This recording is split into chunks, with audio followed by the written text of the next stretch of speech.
Shill bidding is the biggest controversy in all of collectibles, yet influencers are most to blame. Perhaps auction houses are being a little too defensive about this topic. We're going to talk about all of this next up here on the Ungraded Truth podcast.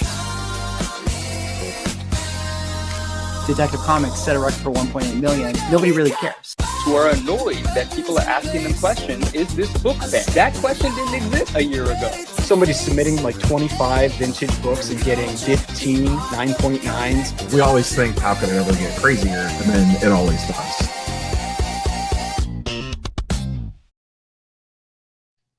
Ladies and gentlemen, welcome back to the Ungraded Truth podcast, the #1 show in the world, maybe also in the entire universe. We can't disprove it, so we have to assume that it is true for right now. I am joined, of course, as always, by the fine gentlemen on the panel. We got Ryan, Automatic Comics. We got Rob, Neo Cards of Comics, and Manu, the 99 Newsstand. Gentlemen, we did it. 3 episodes.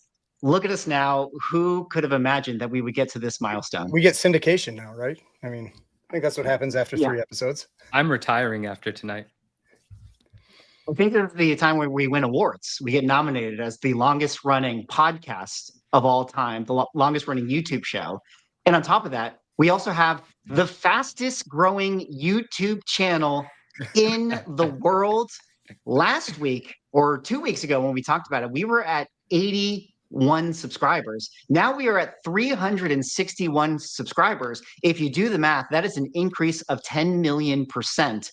And it's pretty impressive. But we still need people to go over there, subscribe to that channel, because when we do videos and we post it on our normal channel, we get 17,000 views. When we post it on this channel, we get 87. Thanks, YouTube, for nothing. So go over, help out this channel, and go sub it up. So there you guys have it. But before we kind of get into the show, gentlemen, just how are you guys doing another Saturday night? What's going on in your worlds? I've been sick all week. Got my halls here to help try to keep my voice going throughout this. But I was saying I may just be like, the eye candy over here. I can't talk too much. So we'll see how it goes. Fair enough. What about you, Rob? What's going on in your world? I've had a nice, quiet, and calm week. No drama, no nothing. I went to Collector Summit and it was amazing. So we'll talk a bit about that. And I'm back home and jumping back into the eBay and Instagram world. I tell you, when I go do things in the world, I really miss Instagram and eBay. So I'm glad to be just buried in the screen, as odd as that sounds. I totally understand. The screen is one of my favorite places. But it is cool that you got to go to Collector Summit, because we got a few pictures of you at the summit that we're going to talk about. We're going to get your download overall from the show, which is going to be cool to hear about. But before we do that, I have to say, Manu, your audio sounds fantastic tonight. I don't know about how everyone else in the chat feels, but this is really, really dialed in. I hope that is an honest review, and we'll wait for the chat to chime in. And Mighty Comics Lawrence, he's with us. I'd like to say I did turn up the gain. Nice. So that's the biggest news of the week. Is Manu figuring out his audio. No longer going to get hassled in the chat. No, it's absolutely still going to happen. I mean, someone has already started. Cosmic Trekker, what's going on? It's true. Maybe it's too loud now. You got to turn it down. Well, we no longer have to shill bid Manu's audio. It will truly sell at its market value from here on out, which is incredible to hear. No more shilling. That's terrible. Oh, look at this. I was the only one giving him the ungraded truth about his audio. Loving CGC books. Yeah. Well, speaking of shills out there in the comic book community, here's the biggest shill. Manu went over to Collector Summit holding up a Superman #1, the Fantastic copy. Manu, you were there. You were the boots on the ground of everybody on the show here. How was Collector Summit? Give us the download. Oh man, I am going to sound like a shill here. It was fantastic. I mean, from my personal perspective, my purpose for going was to meet so many of the people that I speak to regularly, but in person. And I love the idea even the way it was described to me years prior, like an intimate show, right? Focused on the collector. I don't go to cons. I don't do too much of the like overly excited sort of thing. And so I was excited about coming to this, and it did not disappoint. Now, I spent very little time looking at actual collectibles because my own like energies were tied up in other things. But the golden age was on display from wall to wall. People were buying, people were trading. There was like trading tables set up in the center where collectors had brought their own inventory to use as trade bait or just to show off. And there was an original art dealer that was representing there. There was one. It's Bashara, Nostalgic Investments, good friend, great guy. I had great conversation with him, and he brought. I mean, I'm not familiar with all of these covers, but there was millions of dollars of artwork on display just brought by him and his establishment. And his friend Mark was helping him there as well. So shout out to the two of them. Great conversation there. I saw some people that we all know pick up some big pieces, six-figure deals right in front of me. Some things that I can't speak about, wait for them to share them. But one of our friends, Arcs Collectibles, Brian, he picked up a beautiful Bagley piece, this incredible splash of Venom. Hopefully we show it later, but shout out to him and shout out to all of those deals that I watched go down, both in books and in original art. And then just the conversations taking place in this environment. It was such a welcoming environment. You could walk up to anyone, familiar faces, introduce yourself, tell them who your handle is so they know who the hell they're talking to. And everyone's like friends, but in this physical space together. Now, I only was there for the actual main event day. I didn't realize that the day prior, which was kind of told to me as the tour of heritage, the preview day, I didn't realize that that's kind of a main event as well. So next year, I don't think I'm going to miss that day because everyone had a lot of amazing things to say about the tours. And I kind of want to see what the facilities different like. ticket, right? It is. For It's a that? different ticket. Yeah, a different ticket allows you access to both days, and one of the tickets, of course, allows you access to the main day. And so the show, I can't recommend it enough. I think it is a very collector-focused show, like it purely is. There's no fluff, and it's kind of nice, And if you know some of the people, you know what's going on, and you can meet some new people. Great opportunity for networking, certainly. Even if you don't pick up or sell anything there, you never know what's going to happen from the relationships you develop. And then there were things that took place afterwards, quite amazing as well. So quick shout out to Yaniv, who is Stray Flexin. That's his handle. He invited some people to his place for a get together afterwards. And what an amazing home. What an amazing collection. The place is a museum. Shout out and thank you for the hospitality. But so really quick, that is sort of the quick synopsis. I recommend it. Great show. I'll certainly be attending again. It was fun. Yeah. Well, this is the Mark Bagley piece, right? That Art Man, picked up. So big shout out to him. That's pretty awesome Venom splash right there. incredible page. Incredible page. But you were also doing, a lot of networking Yes. with not just other collectors, but comic book graders here. What's going on with collusion? Shill alert here. Manu, all of a let me sudden, tell best ya. friends with Matt Nelson. Oh, look, he sends in books for grading and he gets 9/8 all the time. What's up with this relationship? Let me tell you. So Matt and I, we have some history, in 2024. Oh, I should have brought it out. He gave me the Hobby Hero Award, and I wanted to thank him for that, of course. And then after that, our relationship might have suffered a bit because I'm quite vocal about certain things that take place in third-party grading. And what I wanted to say to Matt when I saw him here, this was my first time seeing him in person, and I pulled him to the side shortly, and I said, Matt, I just wanted you to know that I have a great deal of respect for you, right? Like my opinions about things aside, when we see each other, I don't want things to be weird between us. And he was he received that very well. And I paid him some compliments and just told him, he is an inspiration to me. He's done a lot in this collecting community and in this industry and in this space. And I just wanted to, say hello, give him a hug, shake his hand, and then we smiled at the camera and took some pictures, and I think that was fantastic. So shout out Matt Nelson. He seemed to have a great day there as well. Tying into that real quick, that original picture that you put up, holding that 7-0, this has a bit to do with CGC and Matt as well. So if you don't mind, I'll talk about this a little bit. So this, of course, belongs to Darren, Fantastic Collection. And prior to me arriving in Dallas, Darren had posted something on his Instagram page saying I'm gonna butcher what it said exactly, but it said something along the lines of, when Matt tells you to bring your book to Sarasota for a potential of a bump, you get on a plane or something like that. So I saw Darren and I yelled at him from across the room, and I ran over there. I said, Darren, what's going on with this 7-0? Like, is a bump in the bag? Like, what's happening, right? And I imagined as much, but I wanted to get confirmation from him. Obviously, you heard about and saw the 9-0, and here's that picture. And he knew that Matt Nelson was going to be there, so of course he brings the book for review. And Matt looked at it, and Matt said, "There is a possibility here. Bring it to Sarasota." So I, just like Darren would, I would absolutely be bringing that book to Sarasota. Then Darren said, "Have you seen it?" I said, "No." He said, "Do you want to?" I said, "Yes." He said, "Would you like to hold it?" I said, "Absolutely." Pictures were taken, and I couldn't be more pleased. I did not realize that that book is like, I knew it was a lot, but I didn't know that it's millions and millions and millions and millions of dollars. So that's very freaking cool. And I hope it does get a bump, because that'd be a nice feel good story.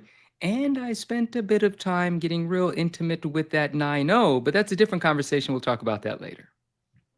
We will talk about it later. And I do want to revisit this particular post regarding, them talking about the fantastic book, because obviously this is a book that I would assume Matt Nelson was the one who originally graded it at a 7.0. And I just thought that that was kind of wild that he made this comment about how, oh, it could potentially get a bump. And this is sort of coming off of the heels of the fact that we got a new Superman 1 in a 9.0 copy. I also heard from a little birdie that told me that they know the person who owns the 8.5 copy. Needless to say, that person is really, really not happy about it. But it seems like you can be bumping up, your Superman 1s anytime you want these days. It's just, which is pretty wild. I mean, oh, there's some please, comments sorry. there's some comments in the chat, and I was thinking the same thing. I think in our discussions we talked about this. Like, if you're sending it in for that bump, like say a 7 to a 7.5, I'm assuming you got to pay the regrade fee. Oh, and like yeah. they probably get a deal, like either the 20% off or 25% off. But I mean, best case scenario, it's still 3% of value.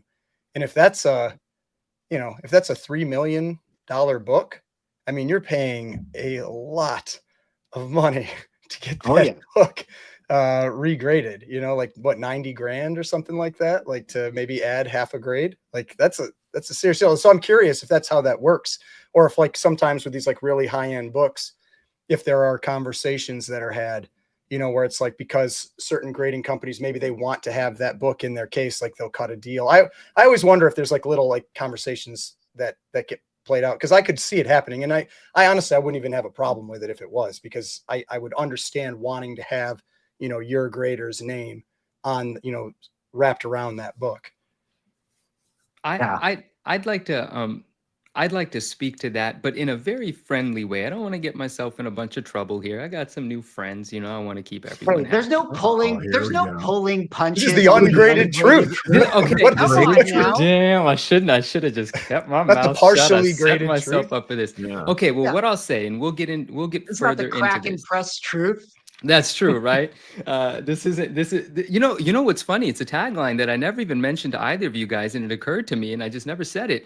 The name is The Ungraded Truth. The tagline is this: the grades are subjective, the truth is not. Hello? We got merchandise, guys. We got merchandise. We- Again, we sub actually- up. We This actually channel's do. gonna blow up. We're blowing up. The Yeah. #1 show in the world. Sub Yeah. it up. We got merch coming as well. Okay, Anyways, so, you were saying, so Neil. before we get into the nitty gritty of it, there is something that is quite obvious, and I don't think it's obvious to everyone, and I know it doesn't feel right to everyone, but we live in not even the larger world, forget that, but in this community of high-end collectibles, wealthy players, very successful businesses, auction houses and grading companies, people that have been in the weeds of this thing, building this market out for 30, 40, 50 years. These guys and gals know each other. They have relationships, and there's certain privileges, it's unavoidable. And there's certain fun that they can afford to have, and the rest of us just kind of watch and say, that's unfair, or how the hell? Guys, we just got to accept it. Not everything is black and white. Not everything is by the book, well, pun intended. But things happen, and certain people just look at it like kind of a game, and it's kind of amusing right now. the people that are shelling out 5, 6, 7, 8, $10 million, they should probably be aware of what they're buying and bidding on and how things got into certain encapsulations. But those people are probably busy making hundreds of millions of dollars and probably don't know any of these conversations are going on, and they could probably care less or couldn't care less, whatever that saying is. And the way that I look at it is, someone buys a book for $6 million, it's a trophy. They talk to their friends at the business meetings, at the dinner tables about how they have the biggest and baddest, so on and so forth. And the friends got this Monet and the friends got this vintage watch, yada, yada. And then when it's time to sell, when they feel like their investment has appreciated, they're just going to send it back to another top tier auction house, and it's going to sell to someone else that's got too much money to worry about the details. That world exists, and it doesn't operate the way that we might imagine it does. So that's all I'll say for now. You're going to have to repeat those talking points and say it a little bit more as we kind of lead into our main topic of conversation here, which is, of course, this concept of shill bidding, defensive bidding, everything that has been going on, the biggest story in collectibles right now, which if you guys don't know, I'm going to read off a little bit of this Collect article that says shill bidding controversy sparks debate in the hobby being more in relation to the sports card world. Rob is certainly going to weigh in when he can, but if he sees laser pointers on his chest, he's going to not be able to talk. So we will pick up the pieces of that conversation.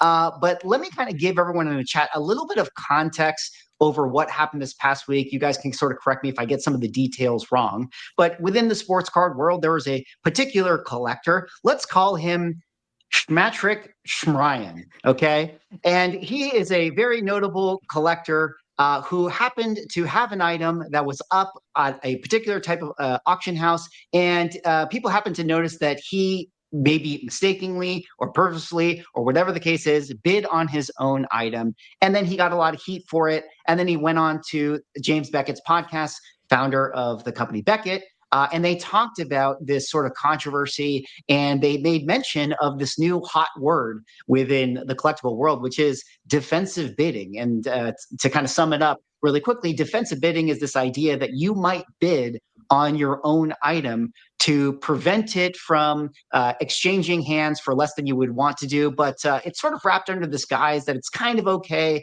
because if you do it and you defensive bid, well, you're still going to buy it yourself. So it's not really that big of a deal. And this is what they were saying, this collector and James Beckett. But that obviously opened up a huge can of worms. We had content creators within the sports card world making videos about it, talking about it. Everybody was, up in arms, obviously, about the whole conversation. And we even had a couple of videos taken down. I mean, I don't know anyone whose video was taken down, but I heard stories about videos that were taken down out there on YouTube channels, which is absolutely wild. But let's kind of table it from there and talk a little bit about this controversy and story. I'll kind of just leave it open to the three of you guys and maybe just get your overall thoughts. And then I want to kind of push it a little bit to where you were going, Manu, Sure. and just being really, really, really, let's just call it exactly what it is, guys. But what were your initial reactions to hearing about this story?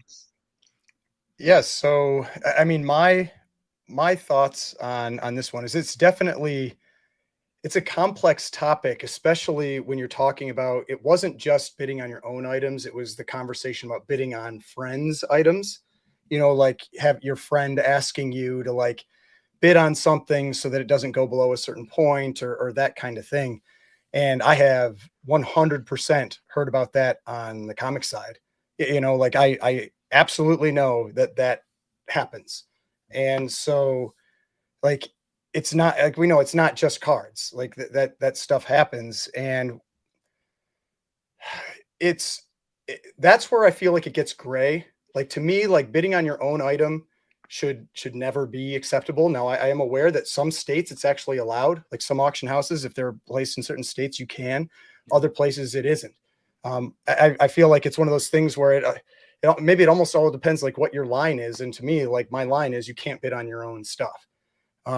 Now the bidding on your friend's items gets a little trickier because it's like, to me, that's where intent comes in, because if your friend asks you to bid and you wouldn't have bid beforehand, you should not be bidding on it. But if it's something like an item that you wanted like there was a like one of the pieces of art I bought recently, that Absolute Wonder Woman 4 cover. Um, After I bought it, I was like telling my buddy about it. He was like, "Oh, that was mine. I didn't even know it was his." Hmm. You know, it was a piece of art that I saw and I was really interested in, and I bid on it and I won it. You know, and so it's like if you were going to bid on something beforehand, regardless, like then I think like there's no problem there. But once this kind of like, you know, it's if someone's asking you to do it, it's no different than themselves doing it in my mind. That's kind of how I look at that.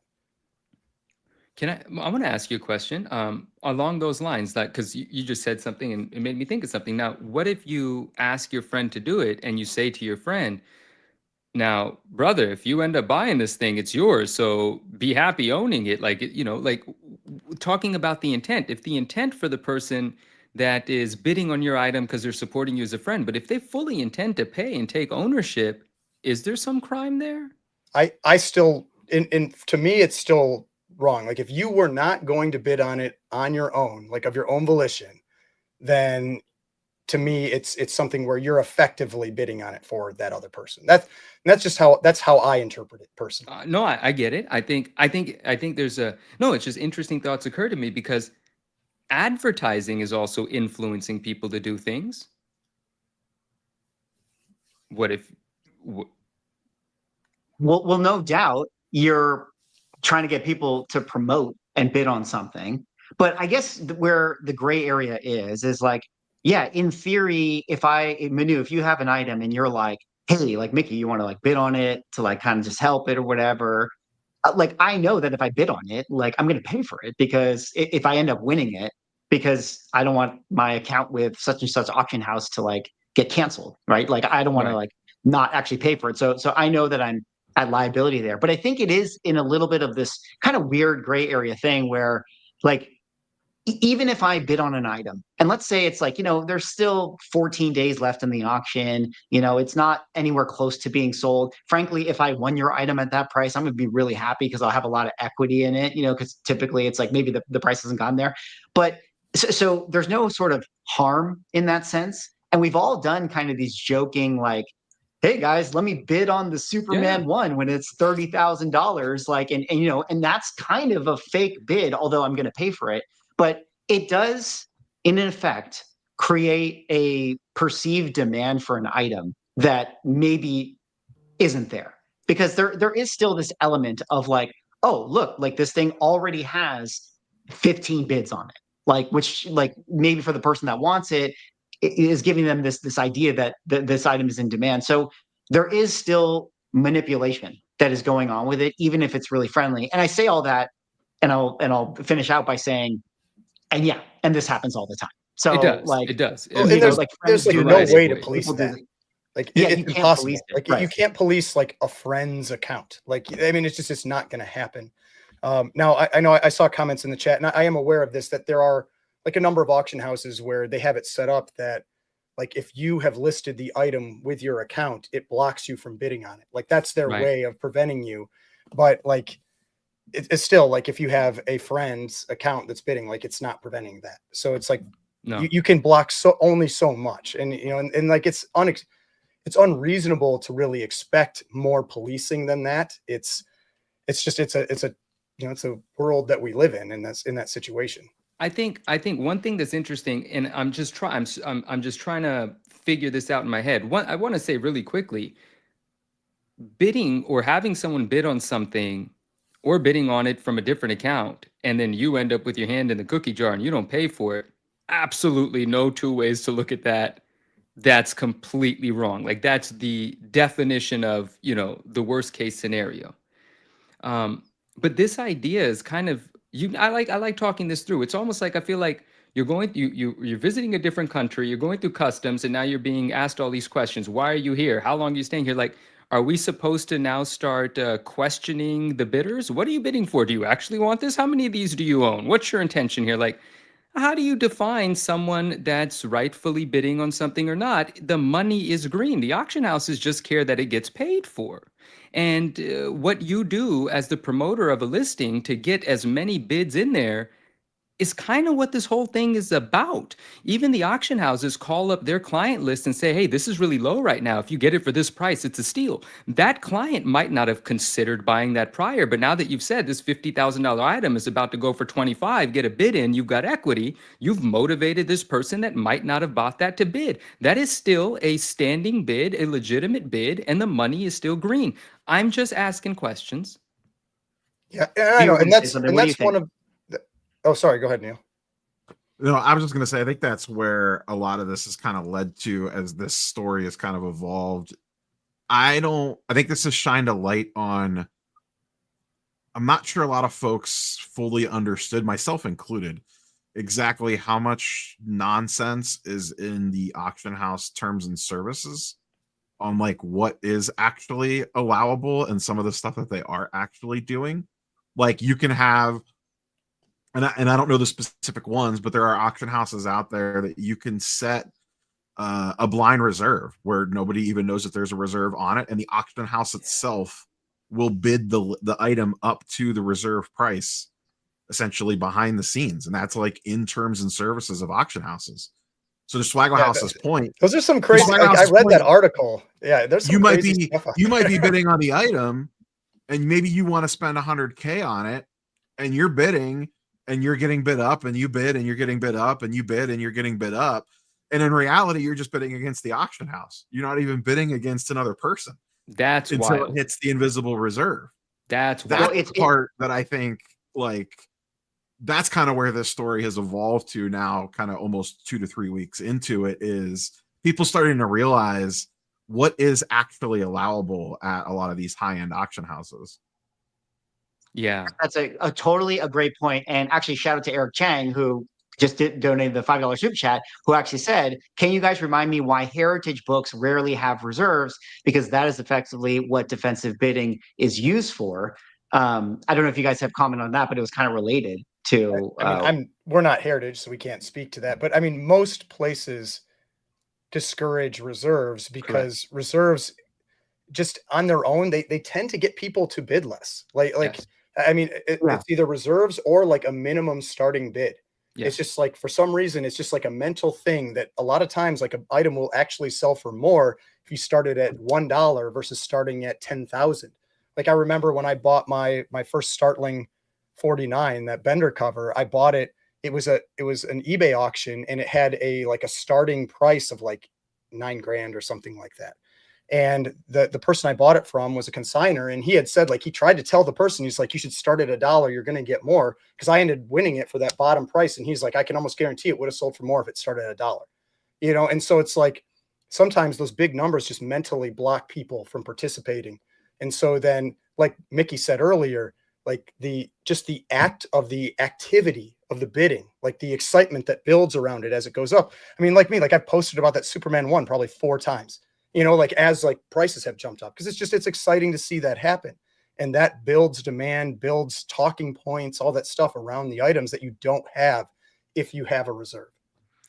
Right. Well, and they could have reserves, but you just might not know that it has a reserve. Well, yeah, that was the new thing I learned from that. I don't remember what article it was. It was an article that went through like a bunch of different places in there. It was Collect. I think Collect. Oh yeah, maybe it was the Collect article. That was kind of wild. I did not know about that. Let me really quickly pull up this stuff and just kind of segue this, because it's kind of what we're talking at. But shout out to Sean, Reserved Investments, a friend of the channel here. I had a conversation with him about a year ago where we talked about comic auctions need regulation, and it's just a whole great conversation about his article that he wrote. Which was private equity and the lack of transparency in the trade, and we kind of really dove into this topic, and it was kind of getting at what Neil, what you were saying, where it's sort of like a lot of people don't realize all the shenanigans that have actually gone on, or go on at like maybe the high end of auction houses, or maybe they're not even shenanigans. Maybe they're in the terms of service. I was going to say, is it even shenanigans when it's literally spelled out in the terms and conditions? You agree to it. thank you for AI. I just happened to type in heritage auctions shill bidding terms, and AI pulled this up for me, and I thought that it would be kind of fun to just talk about what Heritage does. Full transparency, the Ungraded Truth podcast is looking for sponsors right now, and Heritage Auctions, we are big fans of you guys. So don't take this next segment as me not endorsing your auction house, but let's talk a little bit about some of their terms, which I thought was pretty wild if you go into it. But let me just kind of quickly read it out, and then we can kind of carry on the conversation. So Heritage Auctions policy is that shill bidding is prohibited, but its terms have been subject to controversy. While the company officially bans the practice of using fake bids to inflate prices, its terms permit employees and consigners to bid under specific circumstances. Consigners can bid on their own items in live auctions, but not in the internet auctions. And the company itself can bid on lots without restriction. So that's kind of what you guys were saying, where it's like the company can kind of do this sort of invisible reserve. And then I thought that this was pretty wild. Consigners are not allowed to bid on their own items in internet auctions, but they can bid on their items during the live auctions. And I realized, like, okay, yeah, if they show up to Heritage, they have to kind of like raise the paddle and bid on their own item. And so like there's sort of this transparency in that it's like, oh, well, Mickey is bidding on his own item. But at the same time, But why would they buy something they own? well, they're defensive bidding, or No, whatever they're see, doing. that's where See, no, that's That's what- the thing but- though. And that's where to me it gets tricky. I can almost see like a justification for rebuying your item. Like if you're just like, it's up there, it's gone now, and it's at a price that I would personally buy it back at. you already own it. But you don't once they are bidding on it, it's no longer yours.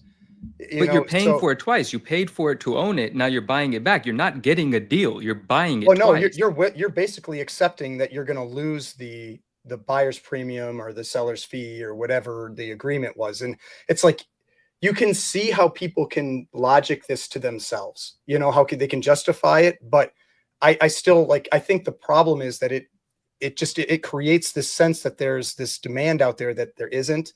And that's where you kind of run into the problem. That gets messy. Someone owning the item, being able to bid on it, very messy there. And I absolutely agree. Like Yeah, I think you shouldn't be able to, but I can see how people could justify it to themselves. Like it's all about like, how does somebody logic something out that they can do something?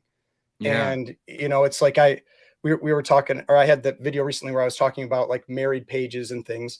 And there are plenty of people out there that think like, the item was like all those pages were say on the same conveyor belt. So does it really matter if you use them, other pages from another book to complete this book? It's like it was all there together at one point. And so that you kind of logic to yourself, you're like, oh, then it's fine if I marry these together.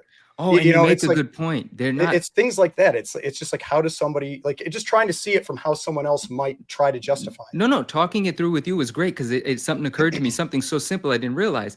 You're not buying it twice. You're not paying that whole amount of money to someone. You're paying yourself. Yeah, that was supposed to come to you. You're losing, just like you said, the fees Yes. you're losing. So that was really well articulated. Wow. Well, Okay. and there might be a reason to do that, because let's say you're like, oh shoot, it's going to underperform at auction. Yeah, maybe I have to eat 20 grand, but whatever. I'll just take it to the next auction house or the next consignment page, put a buy it now price. Maybe I get my price because the person who ends up buying it just wasn't watching the auction. And then I wash away that 20K loss anyways. Because, so I can understand why people want to do this with their items. And ultimately, here's where I get it. And Manu, you were kind of saying this, like when you were talking about like the connections to Collector Summit.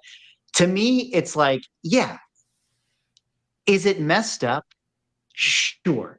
But like, do we live in a perfect world? No. Like, I just think that we're just in this situation where like, this is like, it's a necessary evil. Like you can't really get around the auction houses, and there's always going to be like shenanigans at play. Now, my one conversation with Sean, which I thought was great, where he was kind of just offering a solution, is he just said like, here's some like just really actionable things that he thinks would be better, which is like if an auction house does like its own sort of reserve bidding, or an auction house buys an item, he thinks like there should be some regulation about them stating that. Yeah. Or like if you buy if one auction house buys another item from another auction house, like that should be stated. Like that seems ridiculous. But other things like rules where it's like, oh, employees of Heritage are allowed to bid on items. Like that was put in the AI controversy thing, and I was like, that seems fine to me. Like I don't know, like because you work at Heritage, you're a collector too. You want to buy stuff, like you should be allowed to buy things. Like that's not a big deal to me. Why But not? Yeah. I don't know. I think there's just a lot of interesting policies that are there to protect consigners and sellers and the auction houses, and it makes sense because the bread and butter or the lifeblood for auction houses is to get people to want to sell the items with them and make money, because that's how they get their inventory. Like you're going to go to the auction house that gets the most money.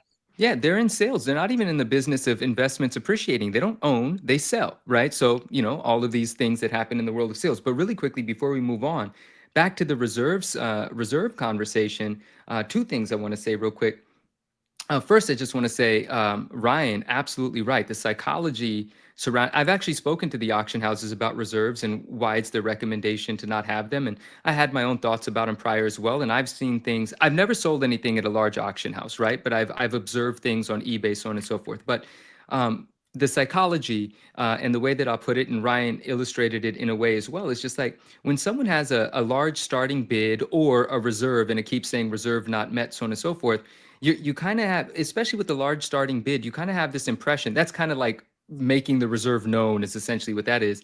And it's kind of like you're giving the potential buyer the idea that that's the value. So why would they possibly want to pay? There's no chance of getting a deal if it's that price. If that's what the seller wants to sell it at, that must be market value. There's no fun to have here. There's no opportunity here. So that psychology is somewhat like that. And that's kind of how it was explained to me by the auction houses as well. And then this whole idea of reserve not met, reserve not met. Whenever you do that and it says reserve not met, it's very discouraging. It does not make you want to keep bumping your head against this wall. How much money do you have to spend? There's no opportunity to get a deal. That's what it feels like. So I just wanted to say, Ryan, yes, absolutely great points there. The hidden reserve thing, Neo shared a link to quite a long conversation, but he was kind enough to give me the marking of where to go to listen to about a 15-minute portion of the conversation. And this gentleman that was speaking had looked into 26 different auction houses and their terms and conditions, right?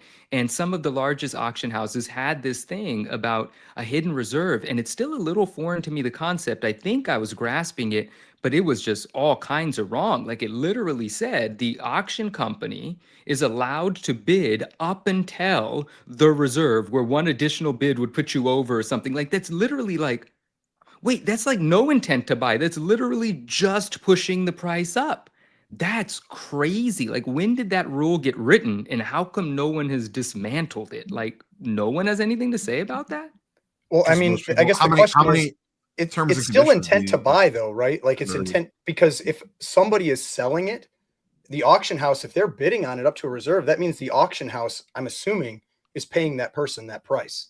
I would hope so. You could say like the auction house has an intent to buy, but it wouldn't sell if it doesn't. Oh, I got Ryan back on the team. Look, he went all the way back to it's okay. I'm just saying. Go, if the auction house is only bidding it up to the reserve price, then it wouldn't have sold anyway, because it didn't meet the reserve. Yeah. Right. Oh. Okay. All right. Yeah. Oh, that's because usually the way that those work is when there's the way that I understand it, and that was Jeremy Lee that I linked you to. Shout out Jeremy Lee. He does a lot of high-end auction house stuff. The way that I understand it is that there's a reserve.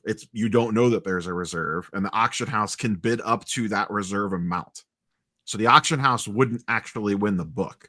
If the reserve, say it's $100,000 item and the reserve is 75,000, the hidden reserve, the auction house is going to bid it up to 74,000.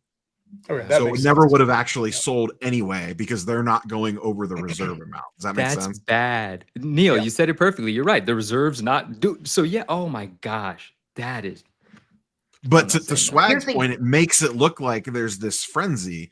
Like, and in all honesty, you could be the only true buyer bidding on it. You just don't know. Wow.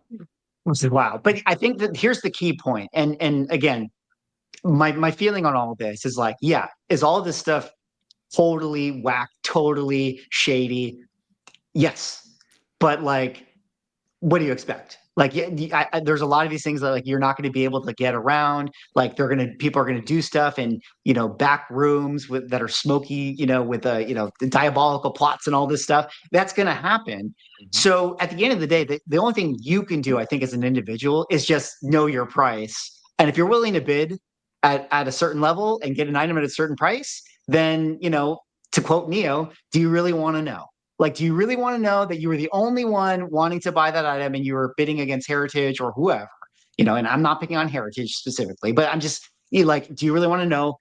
No, you don't. You just move on, be happy. And maybe that's like, a terrible thing to say and like a quitter mentality, but I don't know. I just don't see how you get around it truly without like I the mean, government yeah, coming in and that regulating. was the comment I was going to make. It's like, if you were okay buying at that price, like, I mean, yeah, maybe you could have gotten it for less. And that's annoying to know that maybe you could have gotten it for less. But if you were Mhm. willing to pay whatever that price was, then like, I don't want to say how big of a deal is it, because I feel like I'm gonna get attacked for that. But but it's like, it's kind of how it is. It's like, if you're willing to pay that, then so be it. Like, I I mean, yeah, I agree with the do you really want to know? That's kind of, I'd rather, I feel It like I'd makes rather you not know. wonder though, if none of these support mechanisms existed, like how much would this stuff actually sell for? If it was It just like does a make you true, wonder. let's just run this thing at $1 and see what happens without all the magic potions and nonsense and back rooms. Like, how much of the market, high end anyways, especially, is like propped up on smoke and mirrors? Well, that's I one think a lot question of I it have is though, because I've heard you mention that a few times, that you, like, in your video, like, well, video, I guess I'll say, you said that hypothetical video video. rant that So, the I've that talked about that in multiple videos, so it's safe. so that you felt like that this is why you're happy you aren't dealing in the high end, because but like, I don't know why there's any reason to think that this isn't in any level of the market. Like having people bid on their own items or friends bid on items. It's definitely not just $100,000 or $50,000 stuff. Like, absolutely, I'm sure like people have friends bid on $500 cards or books, or $1,000 cards or books. I don't think it's really safe at any level necessarily. And I don't disagree. I'm not saying things don't happen at the low to medium end of things. I just think there's it's a lot harder to manipulate an ASM 300 because it transacts so often. I'm not saying that you can't to degrees, but like an outlier sale on that is gonna red flag all over the place. If one particular selling platform has one go for 300% more than what that book normally sells for, you're just gonna be like, whatever. But when you're talking about the high end stuff, when in a lot of cases there's no comps.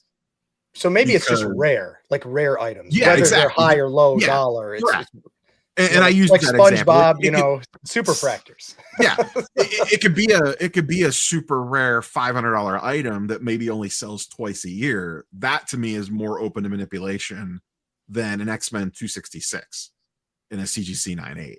Yeah, I get that. Yep. But I think the big Just takeaway know- is if you're bidding on these auction houses, because someone in chat mentioned, check those terms. They're all different. It depends on the state. It depends on what their individual auction house wants to do.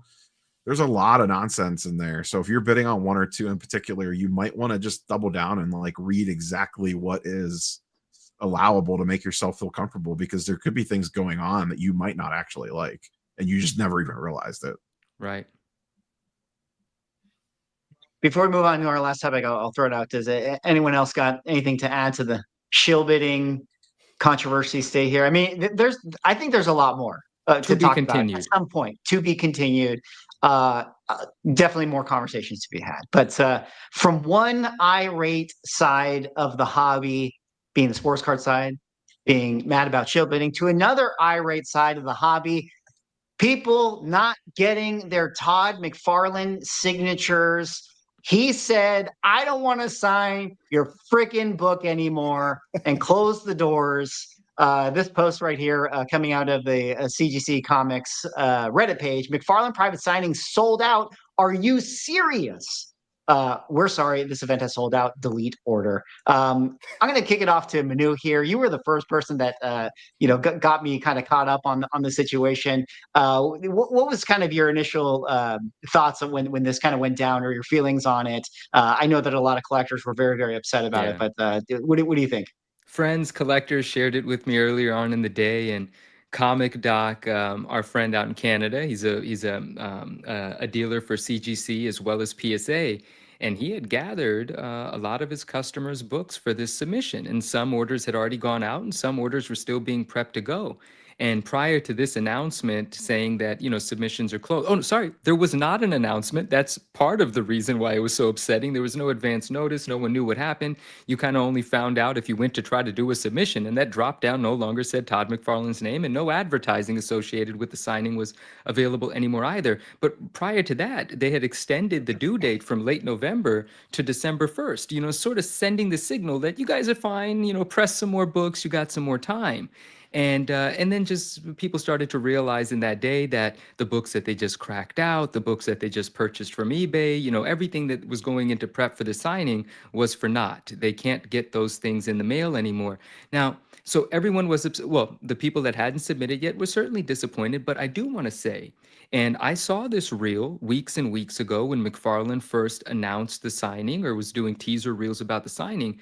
He did say, just not in any real clear terms, he said, the due date is such and such, but if certain amount of books come in, literally no number, I'm not, he said, if a certain amount of books come in, I'm just going to be done with it. I'm getting old. I can't sign that many books, something along those lines. But what does that even mean? No one knows how many books that is. That I thought to It myself, means don't procrastinate on it does, saying but knowing Okay, Tom, can I go pause? ahead. Yeah. Can I pause you? Pause you. Let me just show this, and maybe the people in the chat can weigh in, and you guys can on the panel here can actually talk about this. But this is CGC's official press report for this, right? This is the article Okay. they put it out in October. CGC announces exclusive private signing with creator Todd McFarlane. They're doing all the thing. Todd's a legend. Send in your books, yada yada, all this stuff. And if you scroll down, it says CGC must receive all submissions for this event by December 1st, 2025. So must receive by December 25 to allow for international submissions. If you're international, you got to put it in by November 14th. Important. Only a limited number of signatures are available for this event, so get your submissions sent early. That's the only note. Granted, it's bold. Yeah. And it's That's not an very important specific. note. They even say that it's important. Important. Only a limited number of signatures. And then that's really it. And then if I kind of scroll down, I think there's one other thing. All submissions must be received by CGC no later than December 1st to qualify for this private signing event. No change request will be set. So anyways, I don't know. Is this enough to say? It's very still unclear to me that there's going to be a cap, even though it says important. But anyways, carry on, Manu, or you guys can weigh in. No, I like that you pointed that out. That's important that it's there. It is important. It is bold. But my impression of it was when I heard Todd say that, I had conversations with people about it as well. I hadn't read it there. I just heard Todd say it. But I thought to myself, Todd's a marketer. Like, his job is to create urgency. Does that really mean they're going to close the doors without announcing it?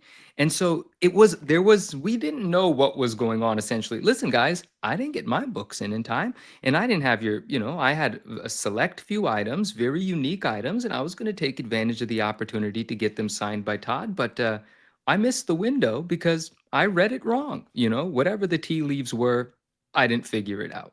I like Bob Boozle's comment, which is why must collectors be subjected to all this reading in fine print? He's right. And this is CGC. We don't read these comics. We encapsulate books, guys. Come on. We don't. There's no Nobody in comics knows how to read. That's for sure. Oh, God. Where is that comment? Where's Bob? Anyway, shout out Bob. Where is he? Shout out to Bob.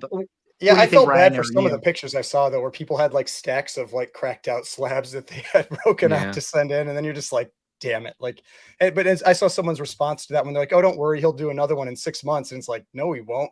He does 3 years between these. If he even does another one. Yeah. So yeah, I mean, it's that's rough. Well, you gotta go to San Diego Comic-Con.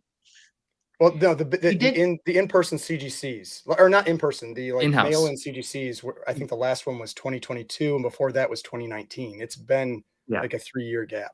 Yeah. And as we all know, even though he goes to San Diego Comic-Con and New York Comic-Con and comic book stores and other events where you could probably get Todd McFarlane signatures, those events are harder to get that nice, sweet, authenticated 10-0 signature in Todd's controlled environment, which again, I'm not going to let this go. This is my tinfoil hat conspiracy. They want people to send it into the signing events, but I got to say, like, it was funny because I had a friend who sent me a picture who was like, listen, he's like, I spent all weekend prepping like windows, Oh, the I gotta signing tell you something. windows to on all these Spawn ones. He had like 20 of them or something. And it was just like so funny. But at the end of the day, can we just call it what it is? Like, if you're a super fan of Todd, you know that you can just go on eBay and buy whatever book you want with his autograph on it. Let's be honest. The people that are mad are all the dealers that were going to flip like 50 copies of Spawn 1. Is that not the ungraded truth, or is that not the ungraded truth? That guy down there. That's what he was going to do. I was gonna Just sell gonna be some of the Wizard, stuff. Yes. Wizard one, But, not Spawn. but check this out. Do I look upset? No, I'm not mad about it. There were some things that I don't even want to tell you guys what they were because eventually I will do it. No one has seen these items that I was going to get signed. I don't care about signings. I don't do signings like that. I don't get all excited and spend all my money for somebody to autograph a book. Todd has signed billions of things. I really don't care. There were some certain unique pieces where I was going to keep one or two for myself and absolutely profit from selling the rest of them. But it is what it is. It's not a big deal, and I'll wait for my opportunity. But something, I don't know if this is worth mentioning, but I'll say it anyway. We're having a conversation, whatever. I'll leave the dealer's name out, but I was on a live stream, and there was a dealer selling a bunch of McFarlane books, and people in the chat were like, but this thing's got canceled, this thing's got canceled. And the dealer seemed to be a little caught off guard by it, but said something interesting. Said, don't worry, if you buy them from us, we have a special relationship. Your books will still be submitted because we haven't sent ours in yet either. And that I thought was interesting. Or maybe they think that, and then they'll find maybe out. They think that's another. The question, or they're just saying that to keep selling books. It could be, which is dirty. I hope that's not the case. I mean, I don't know which how this works. Better like or worse. If you had completed your submission form, I'm assuming you could still send in, or is it that if they had?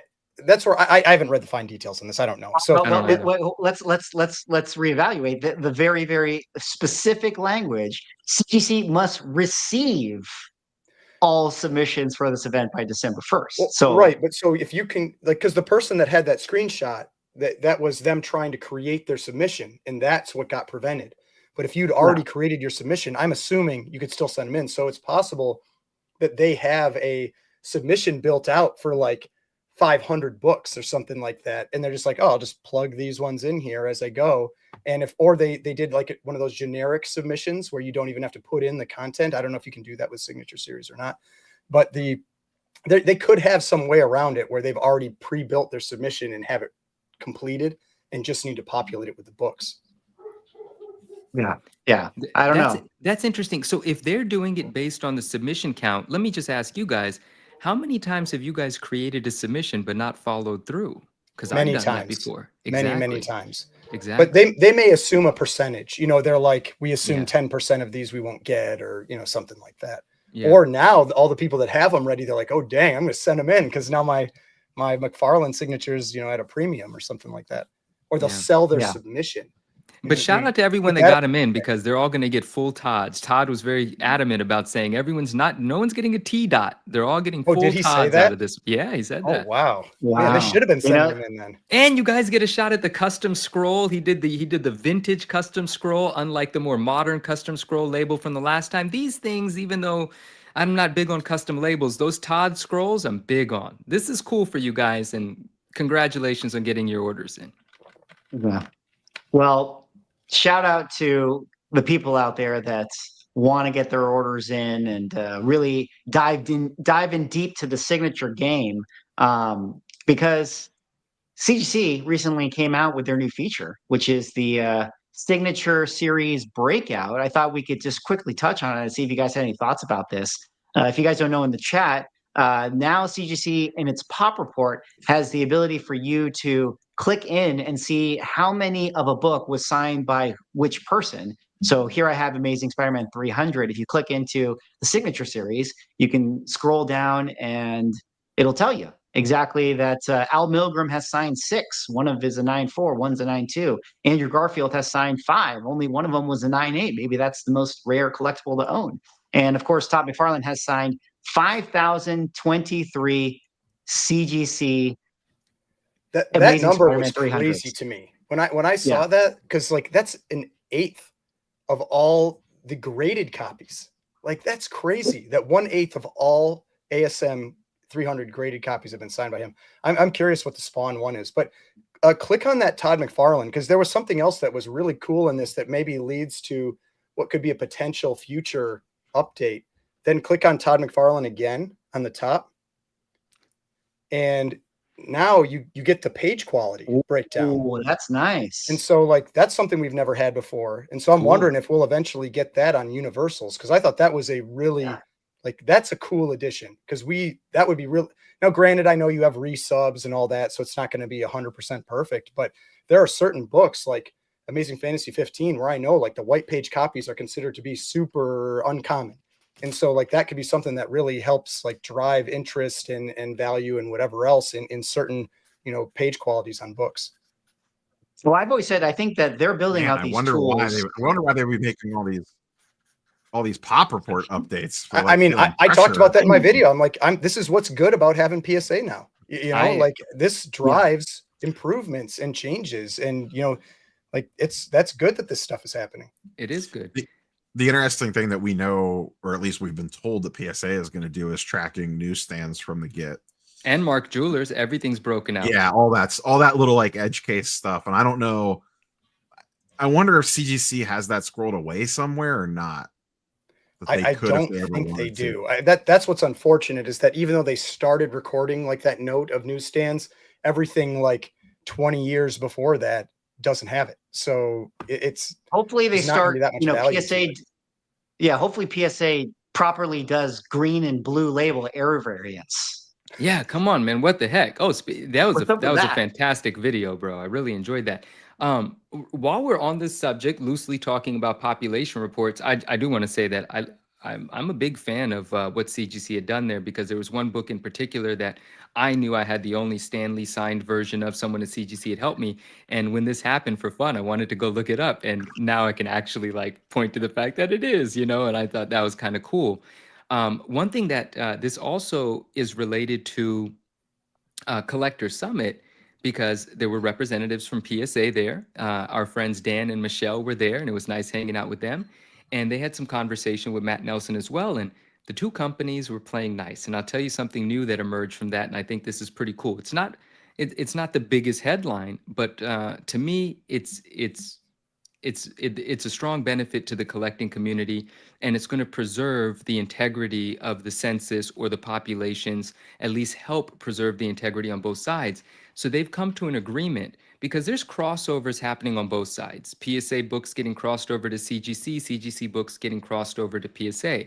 Now, we don't want the labels to end up in the trash. What we want is for the labels to be collected and sent to the companies that the slabs were crossed out of. I don't know. I saw that video. They put that label like right they in the did, trash. and that's what started this conversation.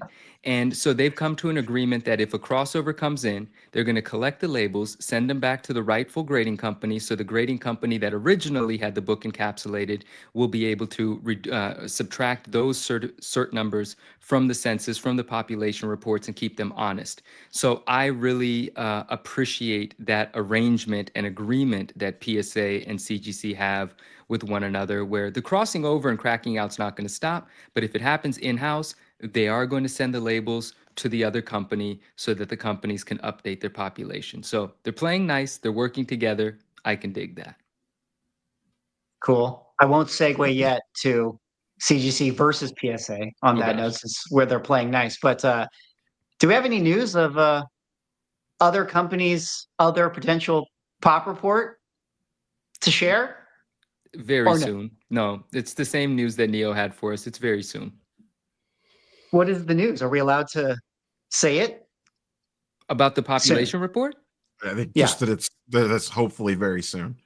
No, yeah, I was excited about that relationship, about the actual labels getting exchanged. Like that agreement was kind of what the tidbit is that I wanted to share. But in terms of the population report, there are some cool things developed, but I am not at liberty to speak on that. All right. Well, from that story on to the next one here.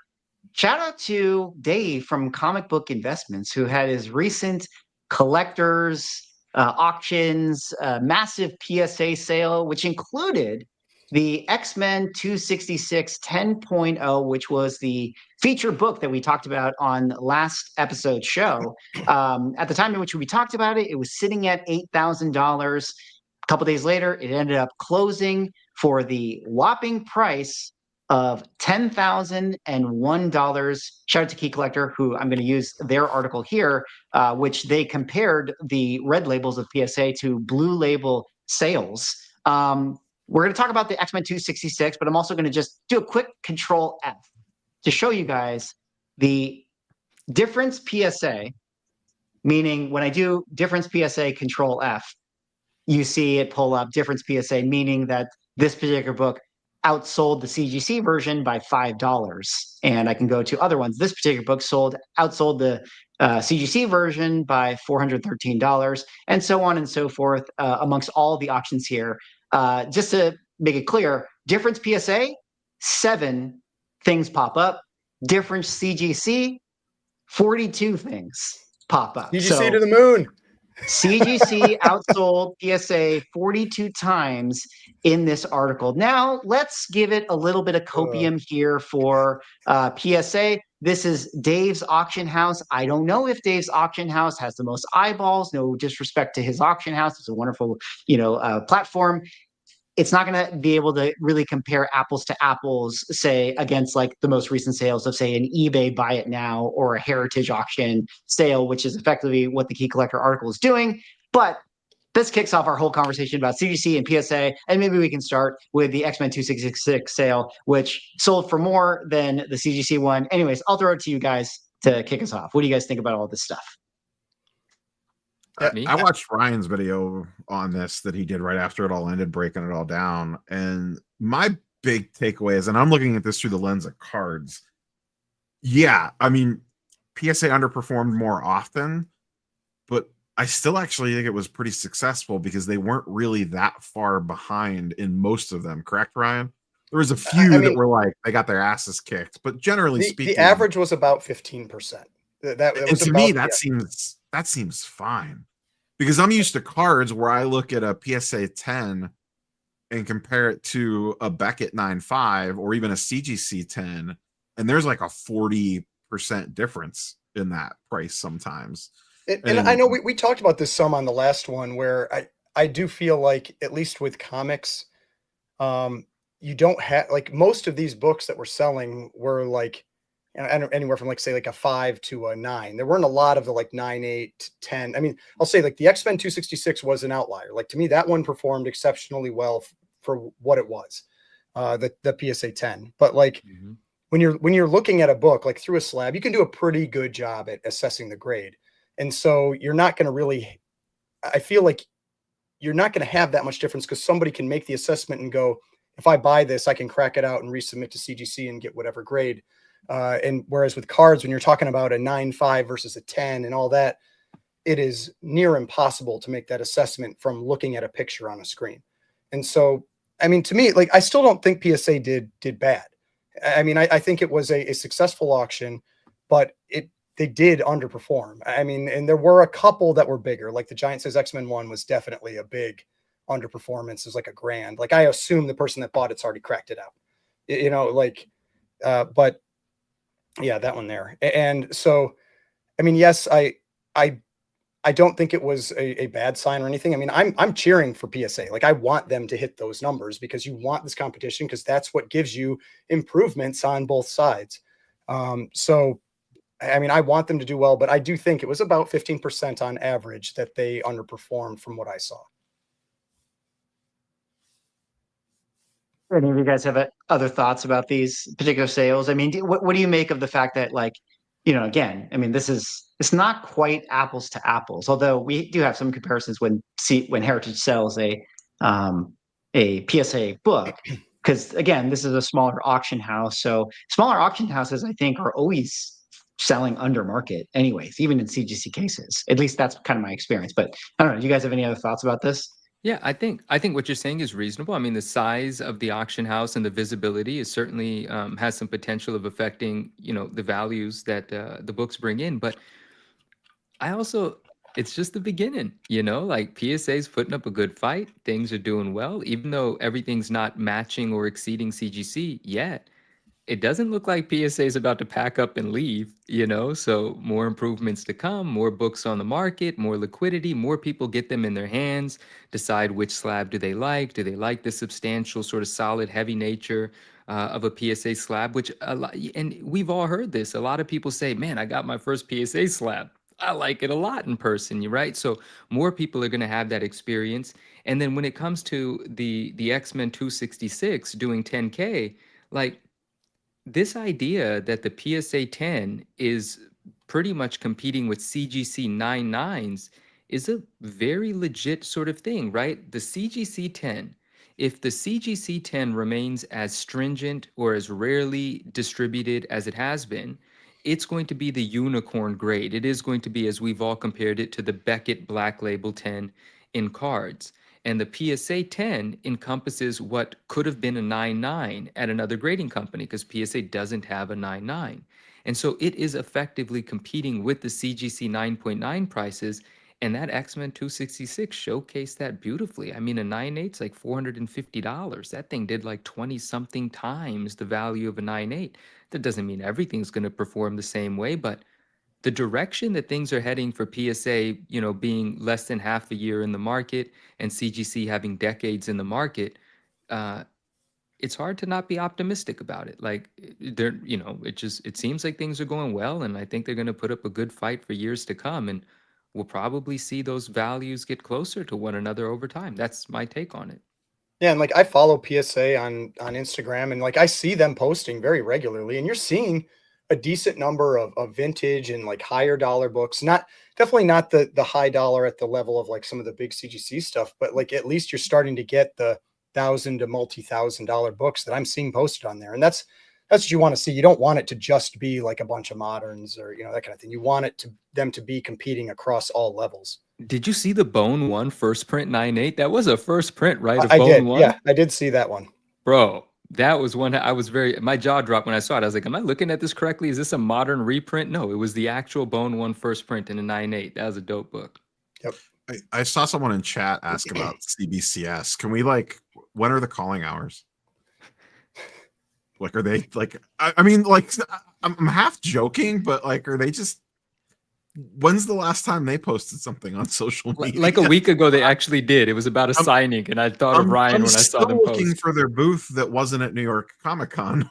Like, yeah, I mean, they're performing about the same right now as PSA, but I don't consider them the number 2 anymore. I automatically consider PSA the number 2 just because they seem like they're on a growth trajectory, like that they actually have a lot of backing, to try to push things forward. Whereas, I mean, yeah, like we've seen, like CBCS, we just don't see that.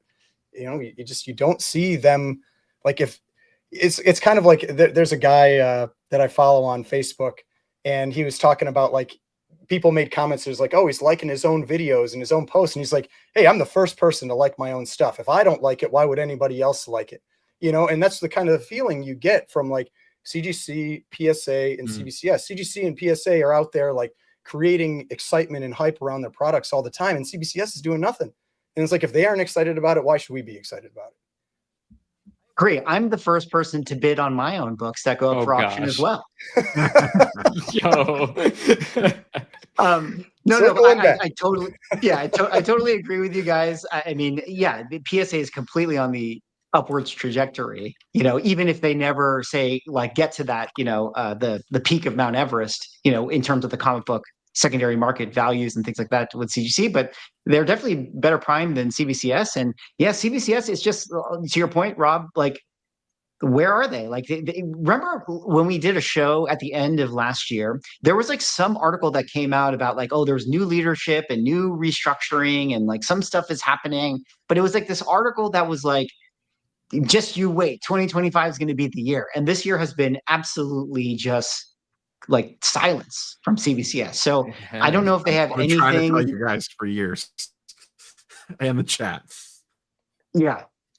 I mean, so it's just crazy. But you know what's funny about this? Just a little bit of like inside baseball for everybody in the chat here. You know, sometimes I joke with Ryan, you know, about whenever we make a video that's like about a grading company thing, we have like a comment bingo card that is like always going to show up. And a couple of them are like, grading is a scam. You know, I'm done with CGC. But the other one that always shows up is, and this is why CBCS is the best company out there. And it's so funny to me because I'm like, who are the people? Like, I always see you guys posting this. Like, I see the comments. I see that it, like, you know, it might get like 10 likes or something like that. But I just don't know who the people that use this company actually are. But They try to anyways. get the Beckett Black or the Black Labels. I mean, that feels like that's their whole business model right now. It's like try to get your 10, your Black Label 10, and that's it. I That's know. actually a good point. That's a good point. I know we're on a different topic, and I know Swag, you got the show under control. You probably got the next topic geared up, lined up, but it's kind of on these. It's not. It has nothing to do with the grading companies. It's something that I mentioned to you guys, and I just want to mention in case someone in chat or someone watching this has an opinion about sales and recorded sales. Uh, someone was in an eBay live stream watching. You know, eBay does lives, right? So on and so forth, right? And this is a graded book. And these were modern graded books being sold in a room on eBay with 20 people. And then they put up a golden age book. And apparently it had a starting bid of, you know, whatever it was, right? Less than $1,000 was the starting bid.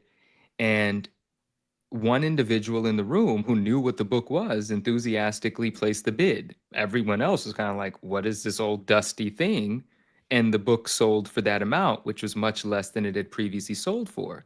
And graded items sold on eBay Lives, even auction format, apparently are being recorded by the pricing services. How do we feel That's where about is it all of that? them or is it just Go Collect? Because I didn't actually get that clarity. I'm Okay. sorry, I didn't actually get the clarity on that. Um, he did send me a screenshot of the sale, and I forgot what service. Did I send the screenshot? Was it Go Collect that he? No, but I think you said Go Collect, so that's why I'm just assuming that's the Okay, one that it so was. that's probably the screenshot he sent me. And I just think that's rather interesting because that seems like a very unfair metric. Like a closed room, you don't really know what you're buying, or you know, the audience doesn't really know what it is, and you've marketed it poorly. Should that be a sale reflected and recorded? Just a I question. mean, it's the same An reason people on Whatnot don't put books like that up for sale at auction. Right. Like they'll have them as their like fixed price, like sitting behind them or whatever. But it's because it's just you're not going to have the people in the room that are going to make that like a realistic number. People in And chat say a isn't that sale's a the sale. well, that to the point though? Remember earlier in the show when we were talking about like, you know, what would happen if you got rid of all these like protective you know, Right. reserves and invisible things and blah blah. And it's like, you know what? $1 start everywhere, doesn't matter. But do Let the you chips fall how they fall. but do you Eh, sell a steak to vegetarians? If you're in a room and you know no one in there's a meat eater and you pull out a I mean, now cheeseburger. the other side of it though is like if it's a huge outlier, it's going to correct itself. You know, like Correct. for the Yeah. most part, similar to what That's fair. Neo said with Yeah. like if you have an ASM 300, because every once in a while you see it, like someone paid like $1,000 more than market for some book, and it just ends up being a blip and it comes back. Like Yeah. it should like maybe you have this low mark on there, but the other people that own it will be like, well, you should have bought that one, I guess. I You get, know, yeah, like I'm not selling mine to you for There's that definitely price. Good luck. You're right. You make a Yeah. good point. Yeah. Absolutely. Yeah, it's a good point. Well, I think that kind of caps out our conversation about the PSA 10 X-Men 266 sale. Although I did think that this was interesting. If you guys know, the Comic Link featured auction is coming up, and they actually have, look at that, an No X-Men way. 266.99 going up for sale once why do again. they 19 only days sell left. on Comic Link? Hey, Like they only sell bid on on it, Comic Swag. Bid Link. on it. Bid on it. Like, what Defend is this. Listen, I already shill bid it. You've been You did? outbid on this item, but in my defense, if you guys know Comic Link, the only way to have a watch list for items is if you actually bid on them. Well, So and you don't I own get it, in so it's there. not shill bidding, right? Like, and so That's true. That's true. unless I you would do own it, absolutely. What if his friend Well, asked him to you bid never on it? know. That's You never hilarious. know. Yeah, I may know the owner. I may be helping them right now. You guys don't even know. Perhaps I'm, 4D chessing this right now, and this is actually my friend's book, and I'm advertising it here in the show of the this is Ungraded driving Truth. me Wouldn't nuts that be though. It's like something? the last Swag. 3 public 9.9s have been on Comic Link. Like, why can't one sell on like Heritage or Hakes or something like that so we can get like an official number out there? Like, I don't That would be understand why awesome. they keep showing up there. Guys, really quick, big shout out to Donnie Boy McCoy, the real McCoy collector. He's having some health issues. He's going to recover quickly. I want to send some love. My man, thank you for being with us. Hope you're feeling well tonight. Talk to you soon. Big shout out to you then. Yeah, it's interesting. A book I noticed going up for sale, and That's we'll have to amazing. check back and we'll have to see what this one sells for, because now Yeah. that the PSA Tech got the $10,001 price I want point, to see it go for 10,002. Yeah, let's go. Just because that Hilarious. 10,001 was so weird, because the last 9.9 CGC sold for 10,000, and so it just felt so on the nose, that it went for $1 more. But I would love to see this one go for 10,002. Does CGC have a $10,002 marketing budget this month? They've got it. They've Well, got if it was, does if it was something CGC else, shill they bid their might, own but books? Guys, there's No, something. that would be defensive shilling. That's okay. Oh, defensive. Defensive is okay. Defensive, offensive, no bueno. Defensive, totally justified. Oh, that- No more? Carry No, on. Next no. topic? yes. Next topic. All right, we covered X-Men 266. There was another book we talked about last week that I felt like we should talk about again this week to give it a little bit of an update, because it's going to sell before we do our next show. And that book, of course, is lo and behold, damn, at it this jumped moment in time, again. the Again. second most valuable comic book ever to be sold, guaranteed. This book will be that. The Third, question right? is it going to be the Third. number one? Well, what's the number two? Because the ASM It's or the it's the 8.0 Mile High of this sold for 5.3. oh yeah, the private sale, schmivate sale, whatever. Okay, but Can we yeah, talk about it's- how Swag's not logged into his Heritage account, so we can't see his bid history on this Well, item? we know what he bid. He bid like 28,000 because he outbid me.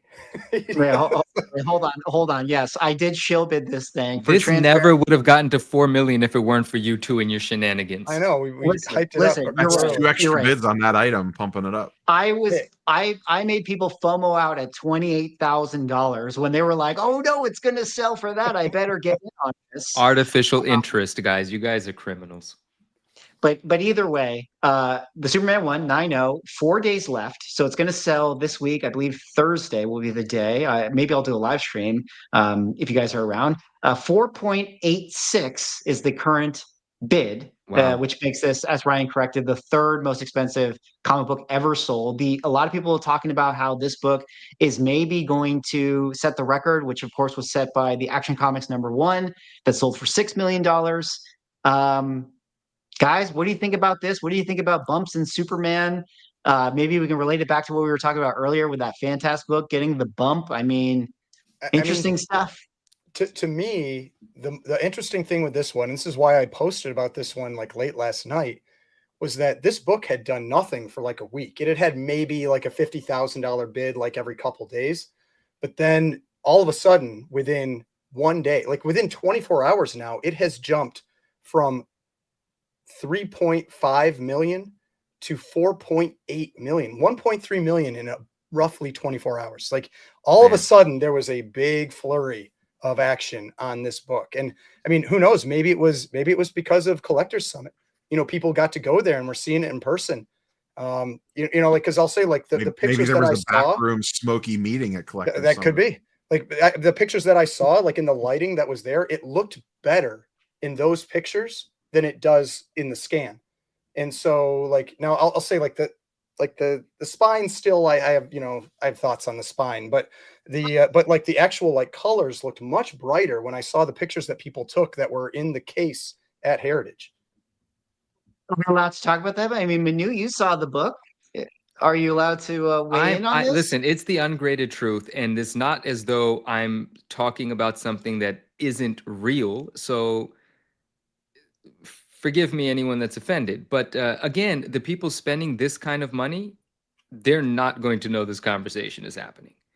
And, Ryan, at one point in time on his channel, was going over this book and he had noticed something towards the lower left of the book. And, he was being kind. He said, I don't know if it's an artifact of the photo, but it looked like there was some tearing or some fraying or whatever word you want to use for what potentially might look like separation at the spine. Now, I had a chance to see the book in person, and I was very curious to see what the spine looked like. But the book was set up in this beautiful column against a wall with another display next to it. So you can't actually get your head around and look at it. But I did take my phone and my hand and put it in between the two columns and take 100 photos just to see if I could get a clear one of the spine. And like I said in the last episode, I have no idea how Golden Age books are graded. I don't know what curve they're graded on, but any book that I've ever looked at, if it had a spine like that, this book would not be anywhere near a 9.0. But again, I don't know what the people that have seen dozens of these books know about these books. Maybe all the spines on these books look like that. I'm not sure.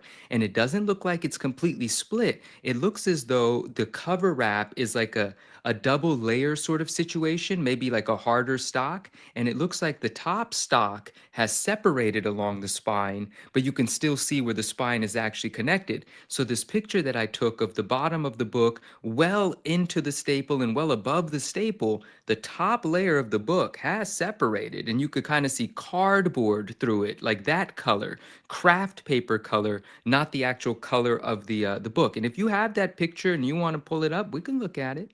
Derek makes a good point. Who said? I said Derek makes a good point. He's like, let me stop you there. Number says 9.0. This is true, and that's what the buyer This is a going good to. point. This is a good point. You're right Yeah. there. Yeah, exactly. But Yeah. to your point, I was going to ask you. Yes, can I pull up the photo? You Listen, feel okay? we didn't make it. It was It's the publicly book. posted It's on the IG, photo. wasn't it? No, All right, I did fair not. I never posted this. I shared you this didn't post privately it? only. I had my hesitations and my reservations about this picture. But guys, go ahead and look at it. I mean, so maybe Ryan, you want to weigh in on this? I mean, there's the spine. Clearly, there's some discoloration or separation. I'm not going to say that's a spine split, but the color doesn't perfectly hit there. But for a Golden Age book, is the color supposed to perfectly hit? I mean, there are plenty of Golden Age books that have a perfectly clear, like clean spine, where they wrap around and you don't have that. Now, the thing is, I can't speak to a Superman one. Like Manu said, like, Yeah. there are certain books, and like when you interviewed Matt Nelson, like they talk about, like, sometimes the books are graded against themselves, like within that book. And for all I know, this is how Superman ones look. Like, I mean, all the ones we see, like, I think like most people, the ones we see are straight on front, straight on back in a slab, because that's, most of us don't have one in hand. And so I can't really speak to if that is standard for this book. But I can say, like, there are plenty of Golden Age books. Like, I mean, my 9.0 Black Cat 50 doesn't have splits, along the spine like that. But it's also, that's from 1954. It's not like it is a thicker cover stock like you have, like in that period that you often see. So yeah, I mean, I can't really say how that would get graded, but that's the type of stuff that, you just like, as someone who doesn't see those, that level of book in person. I mean, I feel like I can't really speak to it, but it's the type of thing that makes me just like a little nervous, or I would, at least if I was bidding on it, I would want to know that stuff was there. And that's why I said, like, in my video, when I talked about that book, if I was bidding on that book, and like a legitimate bidder, not like my $20,000 bid, I would be calling Heritage, and I would be asking for pictures along the spine. I would be asking for, all kinds of stuff, as much detail as possible to make sure I'm informed. But also, like we talked about earlier, probably a lot of the people that are going to be ultimately bidding on something like that, it's like a showpiece. Do they care? Maybe they do, but maybe they don't. And they want to be able to be like, hey, yeah, someone's, you're like, oh, this is my Monet, this is my Superman one. Like, that could be all it's really used for. That's what it Right. is. The But buyer for this book is looking at it that way. And when they're done with it, like I said, when they feel their investment is appreciated, it's just going to go back to an auction house and it's going to sell to another similar sort of individual. But This is, yeah. for Cosmic Trekker's comment, like, I mean, this is the thing, like, I can't agree with those comments where it says, like, if it's not a 9, it's not a 9. Don't tell me it's because of an age. Like, the way I always speak to that is that's like, say that's my opinion or that's your opinion. That's not the grading company's opinion. It's just, that's how they grade. That is the CGC grade or the CBCS grade or the PSA grade. And I think that's what people just need to accept, is that it's not the Automatic Comics grading company. It's not the Cosmic Trekker grading company. You know, it's CGC. And you just have to know, like, this is how those companies assess these books and just move on from there. You know, they're not going to change. Like, that's what they do. And so Golden Age books get graded differently than Silver Age, than Bronze, than Copper, than Modern. You know, it's just, that is the way that it's done. And we cannot like it or whatever, but those are the facts of how these entities grade these books. absolutely. And when you look at that right there, I don't see a spine split. So do you really want to know what the side of your book looks like? No. You just look at the number. It says 90. It says I have the best copy in the world, and therefore you should pay for it. And people are definitely going to pay for it. Let's do this. Maybe kind of last minute predictions here. Do you guys see this beating 6 million? Is this going to be the world record comic book of all comic books? Oh, I see it beating 6 million. And we are not calling, none of us are saying it's a spine split. Just want to be clear. Just showing a picture. That's all. Yes. I see it beating 6 million. I mean, one of the things it's similar to, and this is where I feel like you need to have other examples. It's like, you know, when you have some of the really modern books where when they are folded over, they get that whitening along the spine, and those books can still get 9/8, you know, and it's like where the color kind of like, or the ink almost like breaks. Yeah. And that's where it's like, I don't know if that's just what that is. You know, I don't have enough copies or whatever, or reference points to use. So, right. But yeah, I mean, this thing is getting near the top of where I thought it was going to go. I had it at 4 to 5 million. And a day ago, I would have thought I was right on target because it hadn't moved in a week. And then, but now, like, jumping up, like what was it? 1.3 million in a day. Now I'm like, man, I wouldn't be surprised if it at least breaks the 5.3. 6 is still, I mean, it's still 1.2 million away. Like, you know, it could be people are trying to get their bids in ahead of time to like hold their spot, you know, and maybe it doesn't get a flurry during the live. I had the chance to get Nathan Howerton, the founder of Collector Summit, and who works at Heritage, on my show. I had a conversation with him about it, and he thinks that, like, it has a chance to do it. He doesn't know that if it can break it, but he thinks it definitely has a chance. I'm of the mind that, you know, I made the joking prediction. I think there's going to be 5.999999. Like, I just don't know if it's like, this is going to be like the record-setting book. I mean, maybe, you know, all you need is the 2 people. But to your point, Ryan, I mean, yeah, it's still 1.2 million away. That's still a lot of money. So it could just be one of those things where, like it goes up and, all right, hammer close, 4.8, and it sells exactly where it is right now. Because the person who is bidding on this book could also be someone who, like we said, is that person that just wants it because it's a trophy for them. And I don't know if the person that has that kind of money is really the person that's going to be watching live on Heritage Auction and, like, you know, actually hitting the bid button and that stuff. I think it's probably, hey, assistant, go make a bid on this thing that I want. So it has to hammer at 5, right, to sell for 6, and the previous record is 6, correct? Yes. Okay. Oh, 4 days left. We're getting close. Wow. Oh, God. 4 days left. It'll be on Thursday. So there we have it. All right.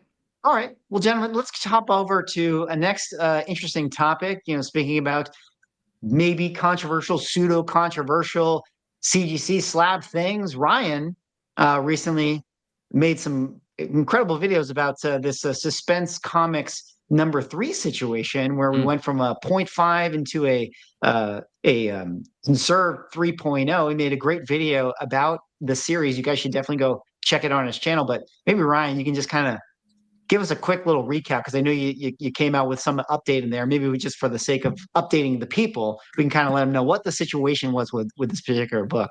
Sure. Yeah. So basically, there was a 0.5 that was missing, that where on the label for the 0.5 said it was missing the centerfold and page 15. Then we had that book got sent in for conservation, had the conservation done, came back, got regraded, and came back a 3.0 conserved, and the label just said centerfold married. And so this all came down to like my commentary on this largely revolved around CGC identifying pieces that are married to these books. And so with this book, if you're not aware, it has kind of a special type of, we'll call it centerfold, but not really centerfold, where it's a centerfold story, where it's a wrap that then has another page glued onto it. And that's the page 15. And that can be separated or not, but like that's how it would have originally come. And so the question was, when this got regraded, was it identified that the entire centerfold was married, or like meaning including the page 15, or was it just identified that the centerfold in page 15 was original? And so like, you might think that that's not a big deal, but this is a book that in this condition is probably 50 grand. And so, you know, and maybe more. And so it's like, these are big books that like details matter. That's kind of how I look at it, is like details matter, small things matter. And so after I posted the video, I actually ended up getting to talk to the owner of the book. And I also talked to CGC. And so the owner of the book confirmed that they were able to acquire a centerfold with page 15, and they had that married in, you know, and had the conservation done to it. And then when I talked to CGC, what they told me was that with this book, and this is where the confusion comes in, is that there are 4 ways that they identify this as, or that specific centerfold for this book. It's either pages 15 to 17, centerfold and page 15, centerfold, or 3-page centerfold. All of those are considered valid from CGC. And so the problem is that 3 of those are very similar, you know, that you can, like the page 15 to 17 centerfold and page 15 and 3-page centerfold are all saying the same thing. Centerfold just by itself is ambiguous. And so my suggestion was that is that they just pick one. You know, having a consistent message, I feel, is always good, especially when you're dealing with things like this. But they did confirm that in this case, centerfold meant the centerfold wrap plus page 15. It's just that because those are all part of one story, they consider that part of the centerfold. But yeah, that's it. It's this type of like low level detail that you don't have. And so when you have something like this, that's such an expensive book where these small details matter. I think I said in the video I put out today, like, we know CGC has like a lot of these types of details. They have like lists of the manufacturing defects for different books and things like that. And it's like, if they publish something like that, I think that would be a huge amount of demand for that type of information out there, and would be absolutely great to have. But I mean, overall, I think like at the end, the story is that it's all, you know, the book is all there. The centerfold in page 15 is identified as married. It's just that for this case, you have to know that centerfold can mean more than one thing. It could mean centerfold, or it could mean centerfold and page 15. Can I just float something out? I mean, this is the ungraded truth here, you know, and it's often more fun to not know what actually happened and to throw the tinfoil hat on and talk about it. But I know that you can't say because you talked to the person who owns the book, but let me just throw it out there as somebody who's not connected to this person at all. But I don't know, man. When you go to GPA and you look at this book, you can't just find random sales of centerfolds and page 15s and all this stuff. I mean, I know pages are the hottest thing in comic books, but like, you can't just say, oh, I sure would love to replace my page 15 on my Suspense 3. Hey, let me go to the page 15 store and pick it up.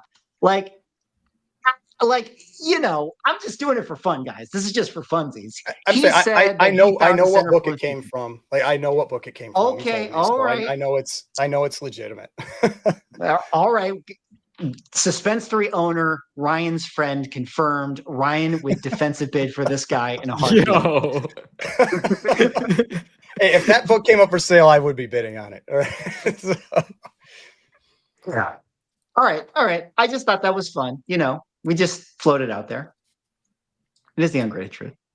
It is. yeah. All no, right. I mean, yeah, it's tough. It's like it's all these little fine details that go with this, and I always think like it'd be ideal if generally things went on the side of more detail. I feel like more detail is always better, but we know that isn't always the stance that gets taken. Like when the notes got taken off the labels and that kind of stuff. Like we know that isn't always the way that things go.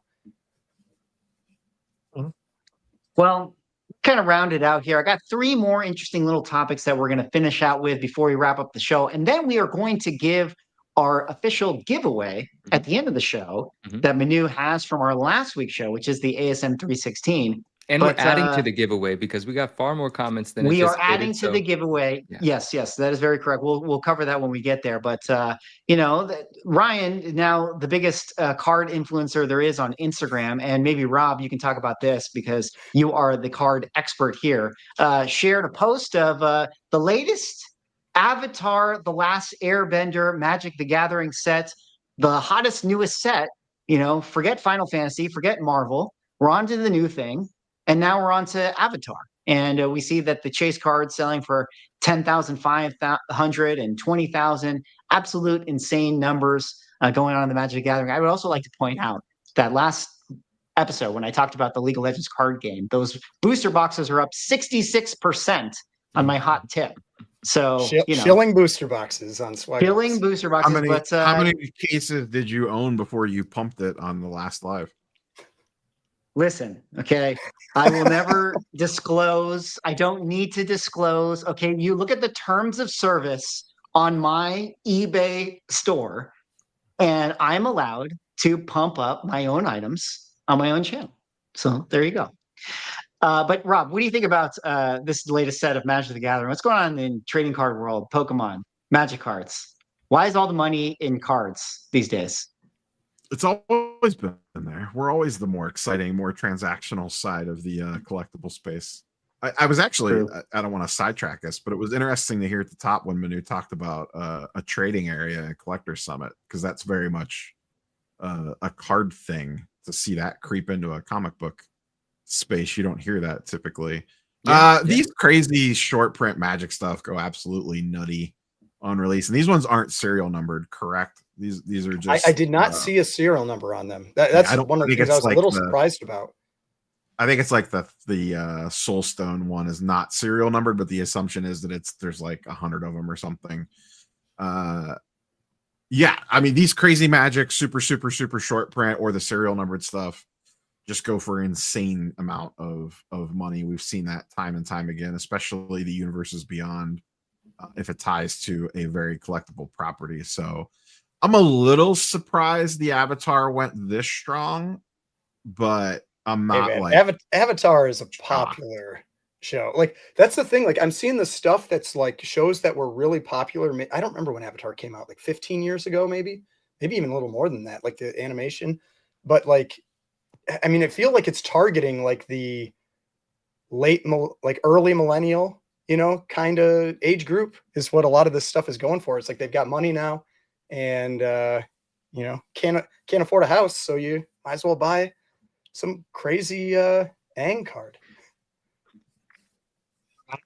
Crazy because I just think that the Magic the Gathering cards, like everyone in Magic, like if you guys know like the culture within Magic, the Magic the Gathering players, like in comic books, have their own adage, which is like, the cards are meant to be played, like all these flippers, or it's like in comics, it's like, the comics are meant to be read. Like all these people are buying up these Superman 1s, and I want to read my copy of Superman 1, so the people get really mad about it, but the reality, and so those same people are very upset about Magic doing all these crossovers where they're like, oh, here's our Lord of the Rings set, here's our Marvel set, here's our Final Fantasy set, and now Avatar, and soon to be Teenage Mutant Ninja Turtles. But the reality is they just keep selling. Like the numbers are the numbers. Like it's crazy how much these cards are selling. You would never get a chase card in a Magic IP set that came out that, Tarkir or whatever the case is, that are selling for these types of numbers. Because you definitely get the collector side and the people who are fans of the IP coming in and buying up the stuff. And I don't know. Yeah, I think it's cool, crazy. I mean, maybe if I was trying to just play the game, maybe I'd be upset, but I don't know. This is what, I mean, what you know, I'll want to see with it is like as time goes on, and I'm talking about like a year, 2 years, 3 years, like if they keep putting out like it's like every time it's like some new one-off new IP, like do those cards end up holding value or do they, it's like just everybody just jumps to the next thing? I mean, I was surprised how well it was like the black chocobo held its value so far. I think it's been like 3, 4, 5 months, and they're still going for like 8 grand.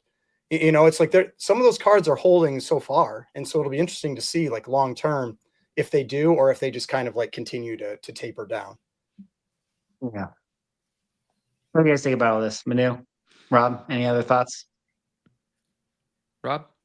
Oh, you People like no? Final Fantasy. Yeah. Final Fantasy's great. I Yeah. mean, they're People picking like good. Final I mean, they're Fantasy. picking good markets. Like Final Fantasy's awesome, Avatar's awesome, Teenage Mutant Ninja Turtles is awesome. I mean, there's a lot of people that'll spend money on this stuff. Yeah. Buy Yeah. vintage. Spend some money on vintage. But- Let's show some love to vintage too. It doesn't have to have a number stamped on it. Let's have some fun. Well, Magic will continue to do collabs and interesting stuff, but they need to be careful to not overdo it. Unlike this company right here. Funko Pop is 241 million in debt as it issues a dire warning. Guys, we are, the death toll is ringing for Funko Pop potentially. This company is definitely in trouble here. And I thought that we would just kind of talk about it. I don't know if you guys have too big of thoughts on Funko Pop, but like to me, if I just will kick us off, like the problem with this company, other than the fact that I'm sorry, guys, Funko Pops suck. Like they're lame. Like if you own Funko Pops, I don't know what you're doing. Like go somewhere else on the con floor, buy the other stuff. But like, they just overprinted this stuff, and here's the thing that I'll set up for us to talk about. That's maybe a little more meat on the bone for us to have a conversation about. But I think one of the issues that this company faced is that they paid no attention to the secondary market, meaning they just printed line after line after line. They came out with new IPs and all this stuff, and they really didn't give much, pay much mind to the aftermarket hunt of stuff and how important it is. And I know that this kind of is like, maybe something that's not good to say, how important the speculator market is in the sustainability of your product that you create. Because let's be honest, like if you have a product, a toy line, whatever it is, Labubus or Magic the Gathering trading cards, like if people are making money doing this stuff, that attracts other people. It just is. Like if there's like, oh, like this person bought this Funko Pop and then they sold it for 10x, like that brings people into that market. And there's a very fine line with companies that it's like, you gotta allow the secondary market activity to foster itself and grow and actually have a market there, because that actually keeps you in the game longer because people are constantly going for that chase. But Funkos didn't really do that. Now they're in trouble. Anyways, I'll kind of stop talking and kind of kick it off to you guys. It just reminds me of some interesting things of like overprinting, and is it like kind of an issue when all these publishers and comics are doing too many blind bags and you're just like oversaturating this stuff, and if you don't leave enough for the collectors out there and the flippers, dare I say, you end up kind of pushing people away from the hobby. Anyways, I'll kind of kick it over to whoever wants to pick this one up and talk about it. I mean, I'm surprised Funko lasted as long as it did. I mean, I feel like that at least like it says something about the company. Like I would have thought that, like, because when people make comparisons to like Beanie Babies and that kind of thing, like, I mean, Funkos have been out for what, over a decade, maybe something like that. I mean, it's the type of thing that you would think would be more like Labubu, which seems like a flash in the pan, and it's kind of like pretty, dissipated quite a bit already. But it's crazy though. Like you go and look at like, oh, is there a Funko for this? And there always is, like for everything. Like it's insane how many of them are out there. But yeah, I watch Pop Comics on YouTube, and he, sells Funko Pops in his store and everything, and used to be like a big collector of them, but has kind of pared it down. And just like hearing him talk about like the reduced demand for them, it's like it kind of you could see it coming. Like he just said, people just weren't buying them anymore. I saw that I talked about this on my video last Sunday. PSA stopped grading them. They are discontinuing their grading service on Funko Pops. They'll still do auto authentication on them, which I actually think is important, because anyone that's ever been in an auto line at a Comic-Con, you see how popular these things are from a baseline perspective. So I wonder what people are going to get signed in 10 years from now. Like what's everyone going to be lined up getting signed from their favorite actor or actress when Funkos don't exist anymore? Because I'm telling you, get in line for autographs at like New York Comic Con or something. There's just like people got wagon loads of Funkos that they're pulling around to get autographed.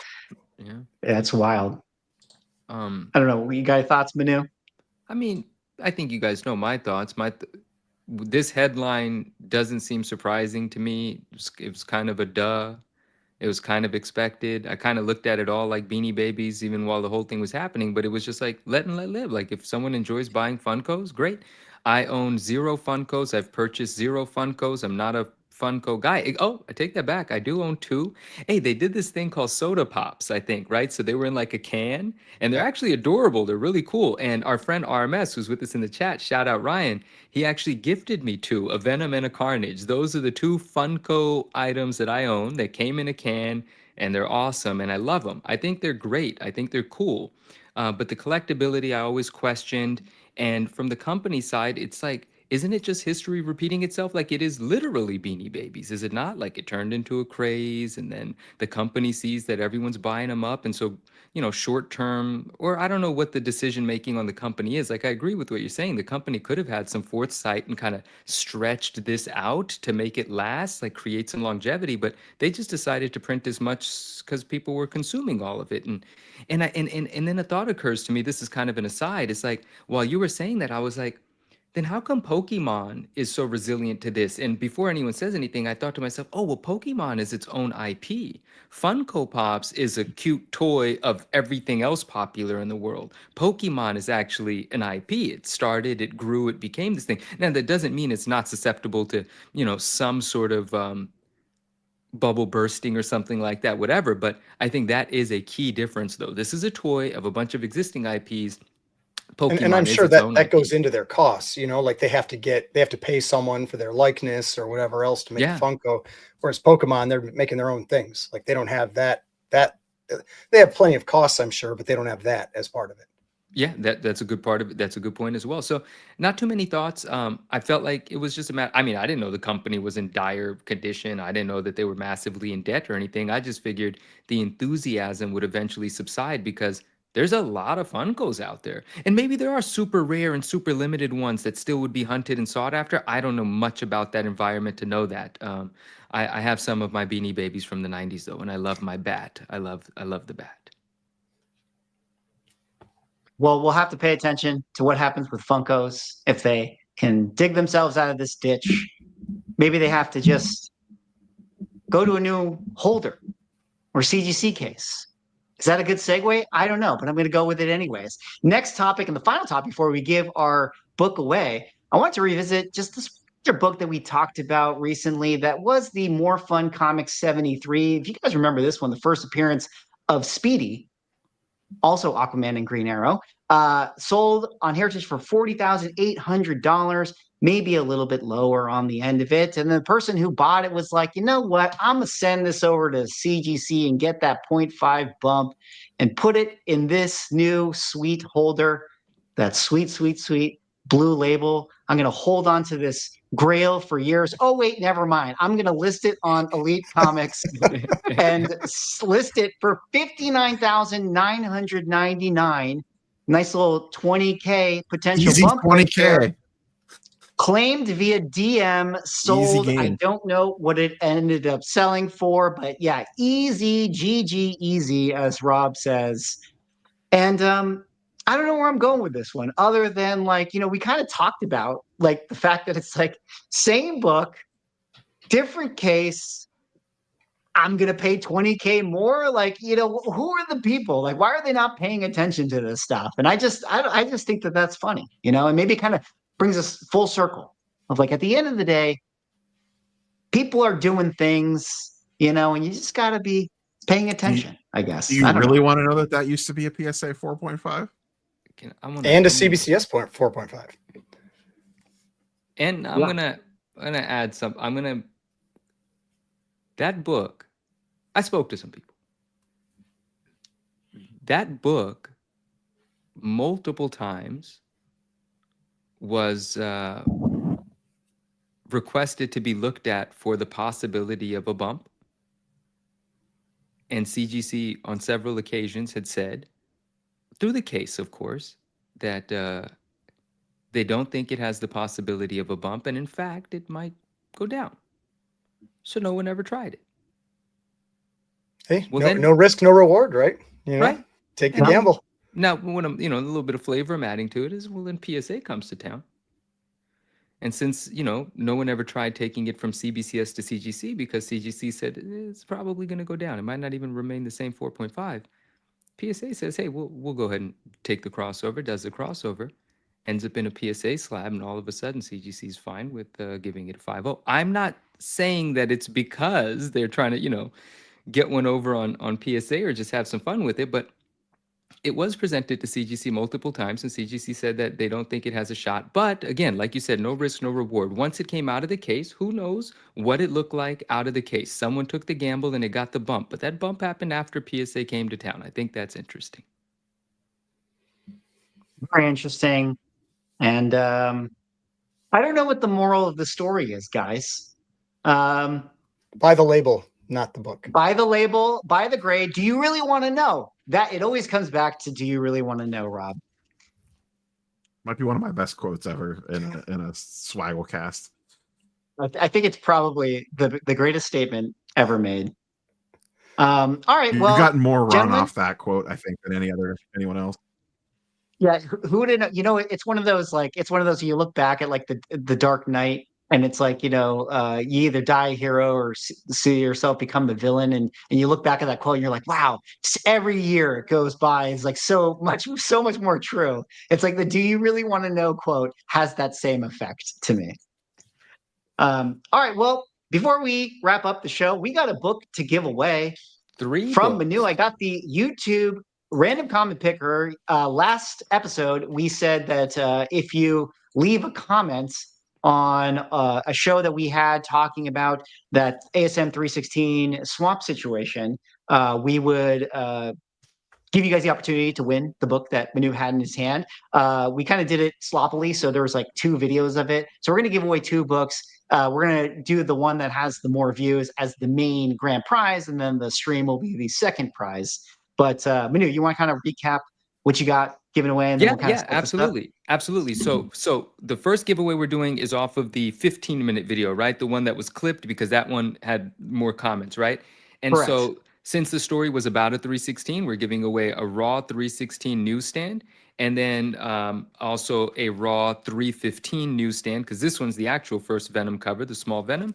And then, but since there were so many comments, which was amazing, thank you guys, and great opinions, great stuff. Freaking awesome. And Timothy, what's up? And so on the main one, we'll do the main thing, right? But since I couldn't find a clean way to organize so many comments, we're just going to do it twice, and we'll go to the mainstream, which has fewer comments, and we'll give away something else. And what we'll do there is and hopefully it goes to someone that doesn't already have a PSA slab, because basically it's not about the value. It is a beautiful book, but it's going to be someone's first PSA slab, which would be great. So sorry, it's not a super expensive book, but it is one of my favorite books. But I will tell Pretty you good book. this. It's a 9.4 Web of Spider-Man 1 newsstand, and it looks gorgeous in the slab because, the red here really pops with the red. But let me tell you guys, if I were submitting this book, maybe give it you do whatever you want, but maybe I would have pressed it again, so on and so forth. But if I were submitting this book to CGC, there's a good chance that I was anticipating a 9.8 on this. This is going to be the best looking 9.4 anyone's ever seen. Like, this thing is gorgeous. But hopefully someone that's never had a PSA slab gets it, because they'll get to experience it, and it's a gorgeous book. So for the secondary video, we'll give away this 9.4 newsstand in a PSA slab. All right, sounds good. Well, I got the link for the first video. I'm going to paste it in this random YouTube comment picker. I hit the fetch button and I say anything goes, right? I think that's what we said. Anything I'm gonna goes. You not- guys get. Yeah. We should talk I about. want to wait. see it go to one of us. But we should talk about whoever wins. You have to contact me on Instagram. We got to find some way to make sure it's you, because 30 people can say it's 100%. you. We figured it out, but it has to be on Instagram. I don't know how to talk to you on YouTube, so you have to follow me and DM me on Instagram. There you have it. No including replies, no duplicates. Let's gather all the comments. How many people potentially could win this? Look at that. 342 potential comments. Thank you, And guys. without further ado, let's pick a winner. What is it going to say? Kenny Nicely 9676 says, this is the type of stuff that keeps me from sending in a stack of keys for grading. Putting the right book with the right grade in a protective case is literally their one job, and they can't even get that right with a face palm. I can't disagree with what Kenny has to say. Congratulations! They got Here is one a job. graded book. No. He's getting the 2 raws. He's Oh, getting okay. the 2 He gets the raw. raws. He gets All right, the Yeah. that's the Ross. All right, that's So there you perfect. go. So there you go. So who was that? Kenny, congratulations. Yeah, Kenny Nicely 9676. Go give Manu a shout. Slide Please. into his DMs, and congratulations on the win of that book. Very cool. You guys say some things as I queue up the next. Okay, winner. well, as you cue that Congratulations on up. your win. Yeah, congratulations. But as you cue that up, I also want to say shout out and a thank you to Tom, Comic Tom, and Golden Age Guru, because on their show last week, they shouted out the Ungraded Truth. And Tom said he's been enjoying it. And Golden Age and Jeff had some great things to say about us as well. So that was really kind. Appreciate it. There it is there. There it is right there. Of course, the #1 show in the world. And you know that because you have viewers like Comic Tom and Golden Age Guru. Dude, at Collector Summit, people were telling me they're enjoying the podcast. I love that. Nice. I love it. It's fantastic. All right. Well, I got the comment picker refreshed here. I got the other video, which was the live stream. Yes. And I'm going to put that as our runner-up prize. I paste it in there. We hit fetch, and it tells me X, and I don't know why. So we're going to refresh it here, and I'm going to do this again, and it tells me X again. Whoa. Keep talking, guys. Keep I wonder- talking. Dead air. Is it possible you can only use it one time? Is it like something like that where it's It like, could be. It could be. Listen, go to a listen, different browser? The Ungraded Truth is not sponsored yet, so I'm not paying for we the can't be paying services. premium prices for this Yeah. stuff? Yeah. We don't. Or super chats. Yeah, it took me 3 episodes to figure out how to make the mic work. Okay, we're figuring things out. You know, Stop trying to make fetch happen. Exactly. Okay, well, luckily, I just randomly Googled another random common picker website. So Dang, my as guy's you do, fast. Nice. You just kind of keep using free trials with different emails, and that's how you get, your workaround here. So I think if I just do this and hit pick a random YouTube comment, it'll do it. Okay. Loading comments. Oh, here we go. Wolf Blitz 6530. I think the owner should have sent those books back and get the books switched. They did get a 9.8, so they should have been happy with that. Awesome show. Subscribers growing to infinity. 100% agree. right. We are going to infinity. But Wolf Blitz 6530. Thank you for your comment. Congratulations. You are the second runner-up. Hit Manu in the DMs Yes, please. in order And to congrats. get your book. Yeah, like Cosmic Congratulations. Trekker says, confirmed. Wolf Blitzer is a comic fan. Confirmed. So Well, fellas- congratulations, Wolf Blitzer, and thank you everyone for participating. Swag, thank you for making that happen. Sorry for cutting you off.